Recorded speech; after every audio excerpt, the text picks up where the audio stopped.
Hey folks, welcome to week number 10. So this week, watch the video. I want you to take a look at the sample research answers, okay? That's going to be right here. And then submit your Essay 3 research answers. So this is the research question template from last week. Now I want you to fill out the second two parts, okay?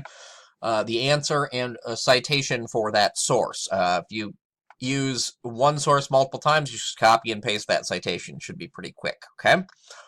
If you're struggling doing research, go to Course Home, click on the Ask a Librarian button. You can also, of course, come right into campus, talk to the librarians face-to-face.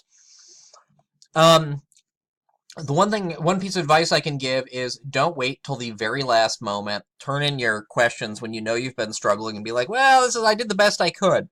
Because this isn't about this individual assignment. It's about whether or not you did a good job getting your research ready for the essay. And if you wait until you turn in Monday and I can get you some feedback, say next Wednesday, suddenly you're a week and a half behind getting research for your essay. Okay, this isn't about this assignment. It's about the bigger picture of getting your essay in. So if you struggle, get in touch with the librarian or get in touch with me early. I'll be glad to try to help you find things too. If there are specific questions you're struggling with, let me know why. Let me know, and I'll try to help figure out why.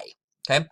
Once you feel like you have a good understanding of your research answers, doesn't have to be total and complete, but a good understanding, I want you to watch the video on introductory paragraphs. That's right here.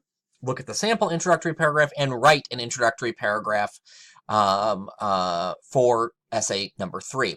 My reasoning behind this is that you can, once you sort of know what your research answers or start to say, you can sort of frame out the problem and explain it to your reader in an introductory paragraph that I can give you some feedback on before the draft actually gets written. If you've got any questions, don't hesitate to let me know.